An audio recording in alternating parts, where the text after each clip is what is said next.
सभी को good morning all of student.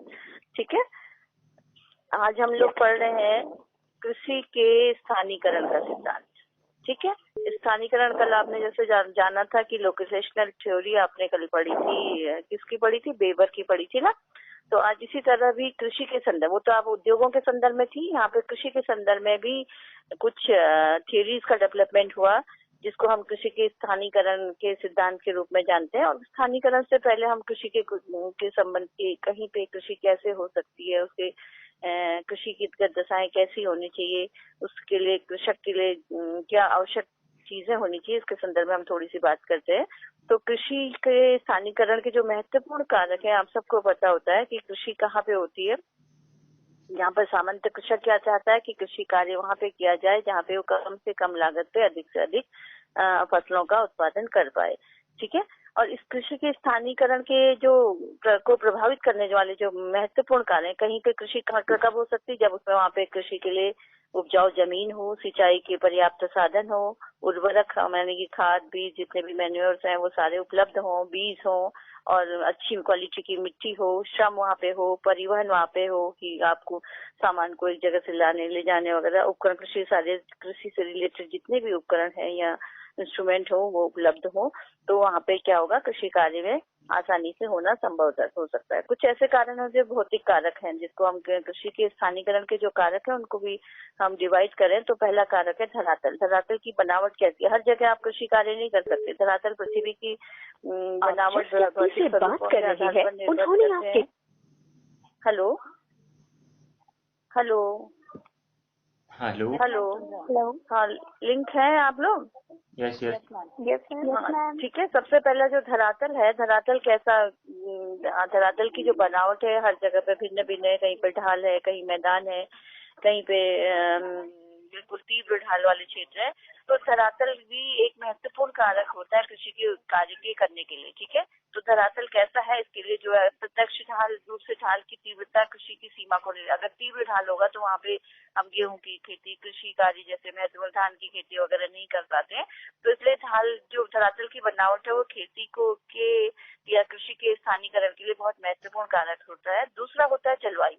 और जलवायु एक महत्वपूर्ण ऐसा तथ्य है जो कि जिसके बिना कृषि कार्य हो नहीं सकता। हमको बुआई के समय, उसके पकते फसल के पकने के समय, उसको काटने के समय, हर समय अनुकूल मौसम की जरूरत होती है। वर्षा, तापमान, बहुत से समय खास तरह का तापमान, खास तरह की ह्यूमिडिटी, खास तरह का उसको पकते समय का मौसम जरूरी होता है। इसलिए जलवायु जो है जिसके ऊपर कृषि कार्य निर्भर करता है। तीसरा है मृदा की उपजाऊ शक्ति। इसके अलावा वहाँ महत्वपूर्ण तथ्य होता है मिट्टी की, जो कहना चाहिए प्रोडक्टिविटी या उपजाऊ शक्ति जो होती है। हर तरह गेहूं की फसल के लिए खास तरह की मिट्टी की जरूरत होती है, दोमट मिट्टी की। इसी तरह चावल की कृषि के लिए चीका मिट्टी की जरूरत होती है और कपास की कृषि के लिए काली मिट्टी की जरूरत होती है। और चाय की कृषि के लिए आप जानते हैं कि फास्फोरस युक्त जो है मिट्टी और साथ में ढालदार जमीन की जरूरत होती है। तो ये मृदा उसकी शक्ति कृषि कार्य के लिए इन शक्तियों का मृदा की यानी धरातल की जो प्रोडक्टिविटी जो क्वालिटी है उसका भी इन सब स्थानीकरण में प्रभाव पड़ता है। कुछ ऐसे कारक होते हैं जिनको हम सामाजिक या आर्थिक कारकों के रूप में गिनती करते हैं। तो ये तो भौतिक कारक थे, धरातल, जलवायु और मृदा की उपजाऊ शक्ति। तीसरा जो भी है यानी कि सेकंड का है महत्वपूर्ण का तथ्य जो है सामाजिक तथा आर्थिक कारक में पहला आता है आपका बाजार। ठीक है, जब हम कृषि कार्य करते हैं या कहीं पर कृषि उद्योग स्थापित करते हैं, कृषि से रिलेटेड आप कृषि की बात जब करते हैं तो कृषि के साथ ही उसके पशुपालन भी आ जाता है, शाक सब्जी या अन्य चीजें भी उपलब्ध हो जाती हैं। तो क्योंकि सब एक दूसरे पे डिपेंडेंट है, कृषि कार्य जो है पशुओं के बिना संभव नहीं है। और पशु जो है क्रॉप रेसिड्यू या घास वगैरह से अपना जीवन यापन करते हैं। तो ये सब चीजें एक दूसरे से कोरिलेटेड, किसी एक को हटा के कृषि कार्य की कल्पना नहीं कर सकती, यानी कि पशुओं को हटा के कृषि की कल्पना नहीं हो सकती और कृषि को हटा के पशुओं के नहीं, दोनों एक दूसरे पे कोरिलेटेड है या डिपेंडेंट है। तो इसलिए जो है बाजार, अगर हमने कृषि कार्य किया है तो हम पशुपालन भी होता है और पशुपालन होता है तो उसके लिए मार्केट में दूध ले जाना या उसके सराउंडिंग एरिया में सब्जी बोना, इस तरह का जो है ये चीज को दूध खरीदने वाले दूध को प्रोटेक्टेड माल, सब्जी, फल या फिर हमारे खाद्यान्न चीजों को खरीदने वाले लोग होने चाहिए या मार्केट वहाँ पे उपलब्ध होना चाहिए। ठीक है, कई बार देखा हो ना रिमोट एरिया में बहुत सारे फसल हो रहे हैं, ये कहना अच्छे फल होते हैं, लेकिन क्या होता है या मार्केट नहीं होती, यातायात के साधन नहीं होते, डिमांड वहाँ के आसपास, क्योंकि सबके वहाँ हो रहा है, ठीक है। तो इसलिए क्या है, मार्केट नहीं है, सबके घर में है, तो अपने अपने, तो उसको मार्केट नहीं मिलती है, तो वहीं पे वो सड़ गल जाते हैं। बहुत अच्छा आलू होता है, लोग, किसानों को डिमांड नहीं होती, सच्चों की वहाँ के लोगों के सबके खेतों में प्रोडक्ट हो रहा है, लेकिन क्या होता है, वहाँ पे लोग खरीदते नहीं है, सबके पास है, तो क्या होता है, वो सड़क नहीं है, मार्केट नहीं है, तो वहीं पे खेतों में वो आलू की फसल नहीं खोदते, फलों को नहीं तोड़ते, वैसे ही टूट टूट के सड़क के गिर जाते हैं। तो सबसे महत्वपूर्ण है मार्केट होना, कि सब चीजों के प्रोटेक्शन है। इसके अलावा परिवहन, मार्केट तब होगा जब आपके परिवहन के साधन होंगे। तो कृषि के स्थानांतरण के लिए परिवहन के साधनों का होना भी बहुत जरूरी है, या हम नए से नई टेक्नोलॉजी के उपकरण अगर हम वहाँ पे लाएं, तो उसके लिए फिर हमारे पास परिवहन की सुविधा भी होनी चाहिए, ठीक है। इसके अलावा श्रम तो आप जानते हैं किसी भी कार्य को करने के लिए श्रम की कितनी महत्ता है। विदाउट श्रम के न तो उद्योग स्थापित हो सकते हैं, न घरेलू कार्य हो सकते हैं, न ही कृषि कार्य हो सकते हैं। तो श्रम के लिए भी आपको फसलों के बोते समय, खेतों को तैयार करते थे समय फसल बोने के लिए, और कृषि फसल जब बो दी जाती है, उसकी गुड़ाई निराई वगैरह के लिए, और उसकी जब पक जाती है उसकी कटाई के लिए, और जब पक के तैयार हो जाती है तो उसको सुरक्षित रखने के लिए, मार्केट तक लाने के लिए, इन सब चीजों के लिए क्या होता है, श्रम की जरूरत होती है। तो श्रम एक महत्वपूर्ण कारक है कि वहाँ पे कृषि कार्य वहाँ पे कहाँ पे किया जा सकता है।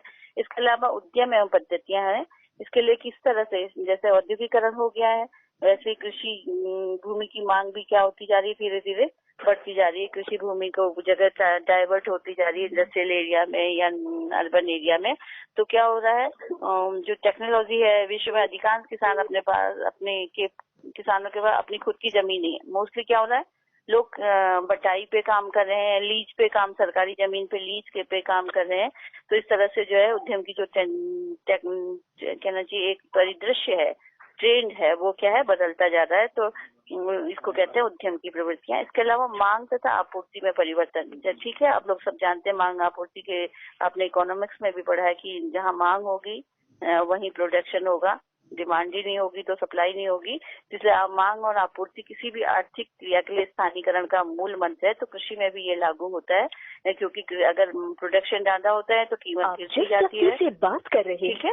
तो इस ढंग से, और मांग बढ़ जाने पर क्या होता है, कृषि क्षेत्र में वृद्धि होने, लोग अगले साल उस फसल, अगर किसी चीज की जरूरत मार्केट में ज्यादा होने लगी तो अगले साल किसान उसको पैदावार करते हैं। तो ये एक सामान्य से न्याय है मांग और पूर्ति का, तो ये जरूरी है कृषि के स्थानीकरण के लिए। इसके अलावा तकनीकी कारक, टेक्नोलॉजी जो भी आ रही है, अच्छी क्वालिटी का बीज है, नियमित सिंचाई के साधन है, कृषि उपकरण है। आजकल देख रहे होंगे आप, गेहूं कटा प्रोसेसिंग से कंबाइन मशीनें आ रही हैं, और तुरंत ही मौसम खराब होते ही जैसे पता चल रहा है कि आने वाले दिन में मौसम खराब होने की फोरकास्टिंग हुई, तो लोग किसान ने कंबाइन लाके 2-3 घंटे में बड़े बड़े 10-10, 5-5 एकड़ के खेत काट के फसल सीधे दाना अपने पास ले आते हैं। उसमें श्रम लागत भी कम लगती है, ठीक है, और नुकसान भी किसानों को कम होता है। तो इस तरह से नई टेक्नोलॉजी का भी उस क्षेत्र में ज्ञान होना जरूरी है जो कृषि से संबंधित है।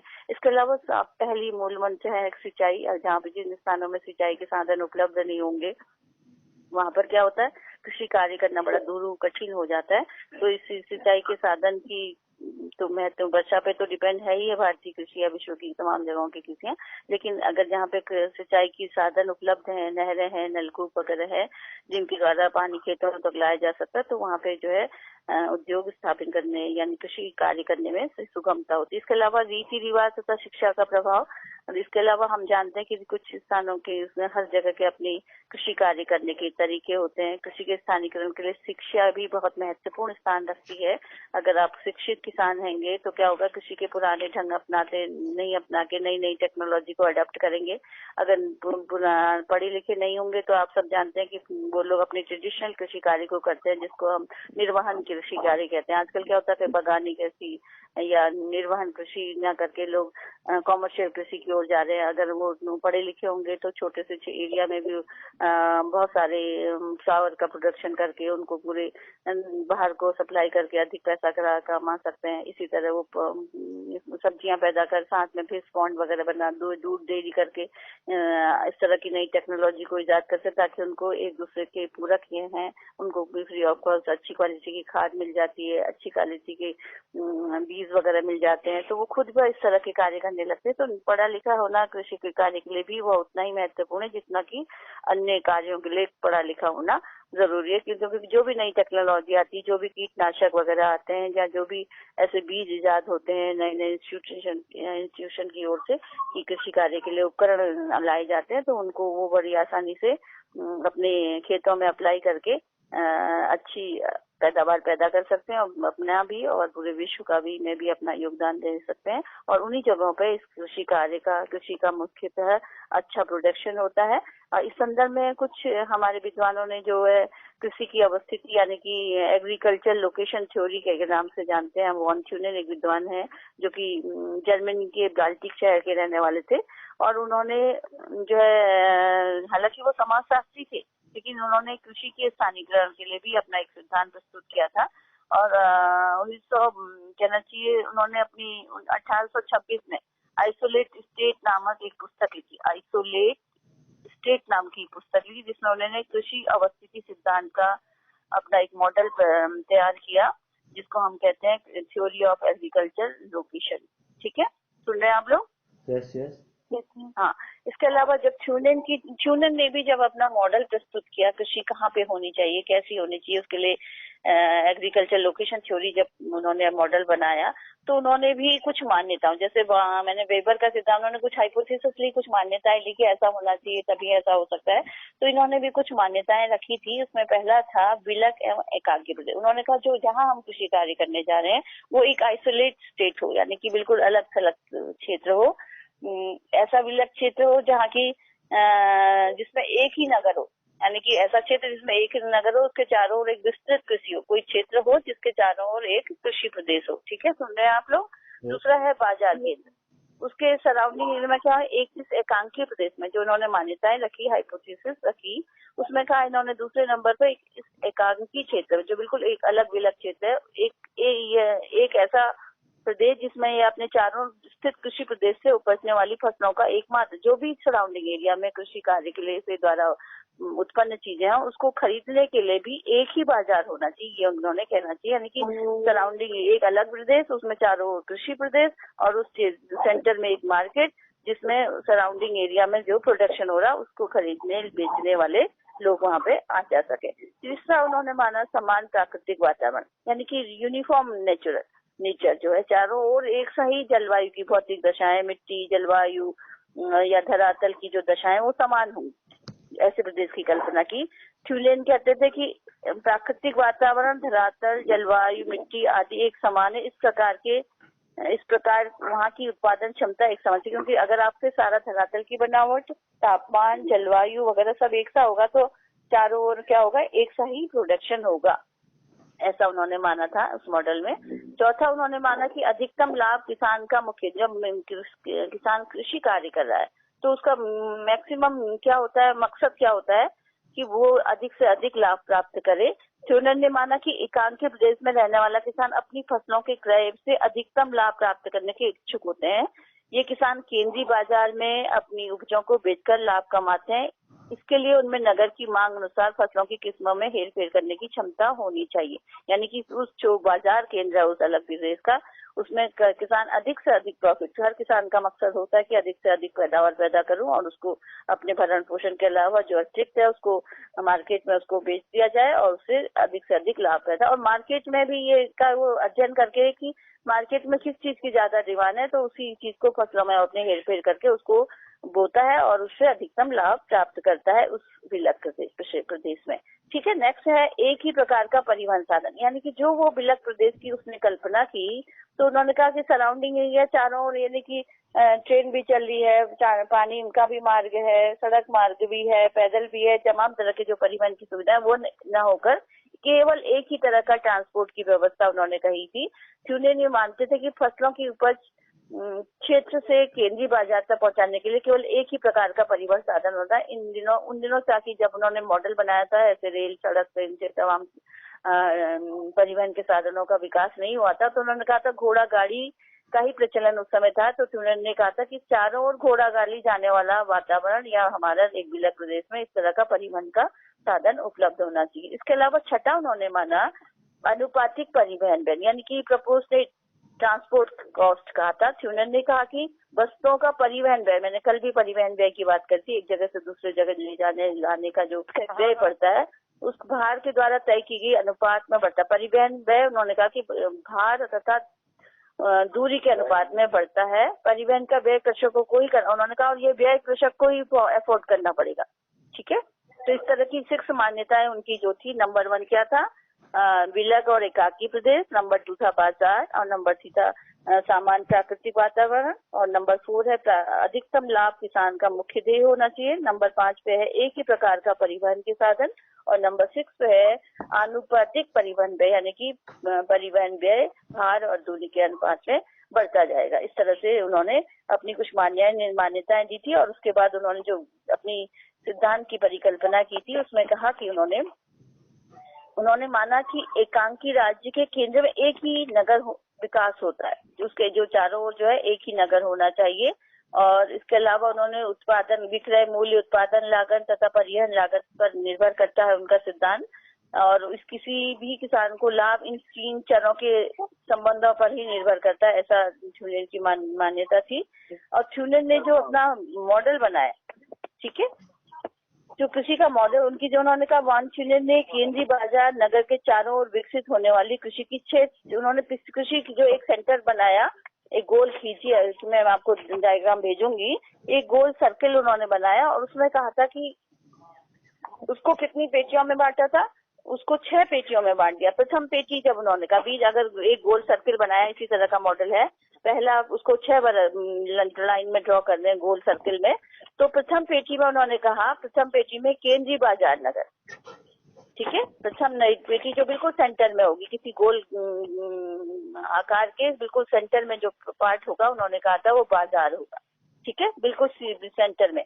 और यहाँ पे क्या होगा, बाजार नगर के बिल्कुल निकट होते, यह पेटी केंद्रीय बाजार नगर के बिल्कुल निकट होती है। इसमें शीघ्र खराब होना, अब देखिए बाजार बिल्कुल सेंटर में है, तो उसके सराउंडिंग में क्या होगा, जो बिल्कुल जल्दी क्योंकि उस टाइम पीरियड का ये संकल्पना है जिस समय फ्रिज की जैसी संकल्पना कहना चाहिए सामने ही नहीं आया था। 1826 में, उस समय सबके घर में, आज तो फ्रिज है, सब कुछ है, आप सब चीज प्रिजर्व कर सकते हैं, इधर एक जगह से दूसरी जगह ले जाने लाने के लिए कोल्ड स्टोरेज है। लेकिन उस समय के आधार संदर्भ में आप इसको सिद्धांत को पढ़ेंगे तो उन्होंने कहा कि बाजार के जो सेंटर में बाजार है, उसके जो नंबर 2 का जो सर्किल है, उसमें क्या होगा, दूध और साग सब्जी पैदा की जाएगी। बीच में से बाजार होगा, उसके नजदीक बिल्कुल क्या होगा, दूध और सब्जियां पैदा, यानी कि पशुपालन भी होगा और साग सब्जियां भी वहाँ पैदा हो जाएंगी। क्योंकि आप जानते हैं 24 घंटे में या 3-4 घंटे के अंदर दूध को बॉयल नहीं किया जाए तो क्या होता है, खराब हो जाता है, फट जाता है, खराब हो जाता है, फट जाता है, और सब्जियां भी एकदम सड़गल जाती हैं, फल वगैरह भी सब सड़ जाते हैं। तो उन्होंने कहा कि इसी को नंबर 2 पे मार्केट के बिल्कुल दूसरे नंबर की वलय में उसको पैदा किया जाए, ताकि वो तुरंत ही उपभोक्ताओं तक पहुंच जाए। दूसरी पेटी जो उन्होंने बताई, यह लकड़ी के उत्पादन, उन्होंने कहा कि लकड़ी के, दूसरी पेटी में उन्होंने जंगल को कर दिया कि यहाँ पे लकड़ी, क्योंकि उस समय ईंधन ही एक ऐसा साधन था जिसके द्वारा हम ऊर्जा प्राप्त करते थे, घर को गर्म रखते थे या अपने खाना पकाने के लिए यूज करते थे, और उसकी जरूरत ज्यादा होती थी। तो और वो क्या होता था, वो भारी होती थी, उसको दूर से लाने ले जाने में क्या होगा, परिवहन ज्यादा लगेगा। तो उसको नंबर 2 पे उसको उन्होंने क्या सा चीज किसको बनाया, ईंधन की लकड़ी, इमारती लकड़ी से कहीं अधिक महत्व। ईंधन की लकड़ी ज्यादा रोज हर किसी को उस समय जरूरत पड़ती थी, सुबह शाम दिन में भोजन बनाने के लिए या घर को गर्म रखने के लिए। तो उन्होंने कहा क्या, ये ज्यादा महत्वपूर्ण था, जैसे दूध साग सब्जी जरूरत थी, उसको भोजन को बनाने के लिए इन चीज की जरूरत थी। तो उन्होंने दूसरे वलय में जो है किसको रखा, ईंधन की लकड़ी को, ठीक है। इसके अलावा तीसरी पेटी में उन्होंने जो है अनाज का उत्पादन, नंबर 3 वाला जो उन्होंने बनाया किसी गोल सर्किल में, उन्होंने कहा कि उसमें अनाज की पैदावार होनी चाहिए, जिसमें पट्टी भूमि नहीं छोड़ जाती, रेगुलर एक फसल के बाद दूसरी फसल हो, उसमें तीसरी पेटी में उसको शामिल किया। और चौथी पेटी इसमें अनाज का उत्पादन किया है, परंतु कृषि की गहनता तीसरी पेटी की अपेक्षा कम होती है। तो कृषि की गहनता जानते हो, तीसरी पेटी में उन्होंने अनाज उत्पन्न किया, इसके अलावा उसके को जो दालें हैं, जो भी चीजें हैं, तेल है या उसमें फल हैं, सब्जियां हैं, वो भी उसमें लगाई, क्योंकि उसमें कहना कृषि की गहनता इंटेंसिटी कितना ज्यादा, कितनी तरह की फसलें जो हो रही हैं उसको वहाँ पे लगाया, तीसरी पेटी में लगाया। और चौथी पेटी में केवल शुद्ध अनाज ही अनाज उत्पन्न किया।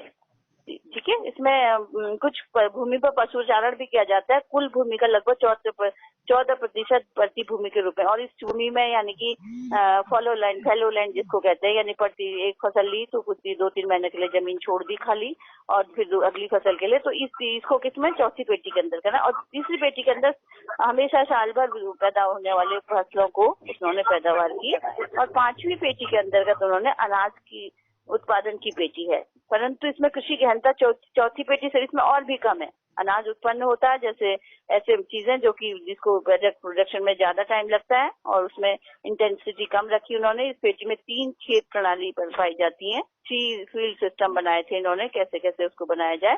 ठीक है। इसके अलावा छठी पेटी है, इस पेटी में पशुपालन होता है। ठीक है। इस पेटी जो बिल्कुल लास्ट की पेटी है, इसको उन्होंने कहा कि पशुपालन होगा। यहाँ मुख्य 2 उत्पादक पशु, जिन्हें पैदल चलाकर बाजार तक लाया जाता है। इस प्रकार पशुओं को केंद्रीय बाजार नगर तक ले जाने के लिए परिवहन लागत लगभग 0 हो जाती है। ठीक है, सुन रहे हैं आप लोग? हाँ, इसी के अलावा इसमें पनीर जो अधिक नाशवान नहीं है, इसके बाजार में इतना मूल्य अधिक है, यह उच्च परिवहन व्यय की सहन कर सकता है। यानी कि कुछ ऐसे चीजें वो दूर वाली 6 पेटी में, सबसे लास्ट पेटी में लगाई जाए कि जो कि जानवरों के ही परिवहन साधन द्वारा, यानी कि उन्हीं की बैलगाड़ी घोड़ा गाड़ी के द्वारा मार्केट तक लाया जाए। तो उस क्षेत्र में उन पशुओं को रखा जाए जो जिनके दूध से पनीर वगैरह बनाया जाए, क्योंकि पनीर तुरंत खराब नहीं होता। तो इसलिए उस क्षेत्र में उनको उन पशुओं का पालन किया जाए, ऐसा चुनेन की मान्यता थी। लेकिन आप सब समझते हैं, इन्होंने अपनी जो पेटियां बनाई थी, उन्होंने अपनी गणना भी मैंने पेटियों में उद्योग संबंधी जो सूचना दी होता है, वो जो है क्या है, आप ऐसा संभव है क्या, है ना? उस समय ये इस तरह की उन्होंने कुछ एक मॉडल बनाने की कोशिश की थी जर्मनी के संदर्भ में। तो वो पहला मॉडल था उस कृषि के संदर्भ में, जिसे उन्होंने द आइसोलेट स्टेट के नाम से अपनी किताब में लिखा था। और एक कोशिश की थी कि कृषि कैसे डेवलप हो सकती, कहाँ आवश्यकता है, कहाँ पे आवश्यक कृषि कार्य फायदेमंद होंगे। तो एक मॉडल उन्होंने बनाया था। लेकिन क्या हुआ कि ऐसा मॉडल था कि उन्होंने देखिए हाइपोथेसिस एक अलग कृषि प्रदेश हो, परिवहन की एक व्यवस्था हो, धरातल का स्वरूप एक सा हो। तो क्या ऐसा संभव हुआ कि हर जगह ऐसा होता है, कहीं पे ढाल वाला होगा, कहीं पे नदी वहां भी जाएगी, कहीं पे कुछ होगा। तो इस तरह का विलक प्रदेश की जो हाइपोथेसिस या परिकल्पना थी, वो उसकी विद्वानों ने आलोचना की कि ऐसा कि उन्होंने कहा कि ऐसा संभव नहीं है, ऐसी जलवायु की समानता भी संभव नहीं है, या फिर इस तरह का धरातली बनावट संभव नहीं है, मिट्टी भी एक सी होगी संभव नहीं है। कहीं पे उपजाऊ मिट्टी होती है, कहीं पे रखड़ होता है, कहीं पे पथरीली जमीन होती है, कहीं पे बहुत उपजाऊ होती है, एक ही जगह पे आप देखते होंगे।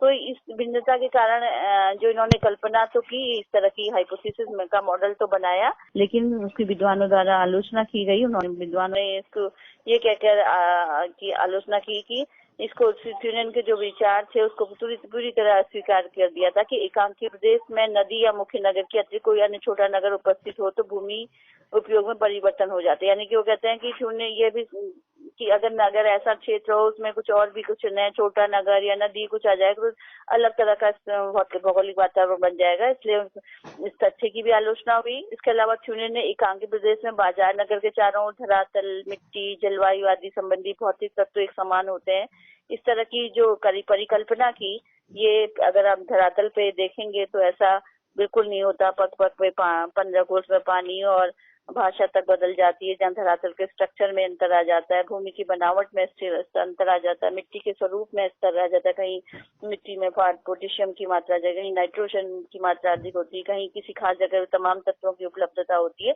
तो ये सब चीज कारक हैं जो कि फिजिकली फिट नहीं बैठते। इसके अलावा परिवहन की जो दशा, उन्होंने कहा कि एकमात्र घोड़ा गाड़ी के लिए से ही परिवहन का द्वारा तय होगी। लेकिन उस टाइम पीरियड में क्या होता, कभी किसी नगर के बीच में नदी हो गई और नदी से इस पार उस पार जाने के लिए घोड़ा गाड़ी तो सुटेबल होगी नहीं, आपको नाव से ही जाना पड़ेगा शहर तक।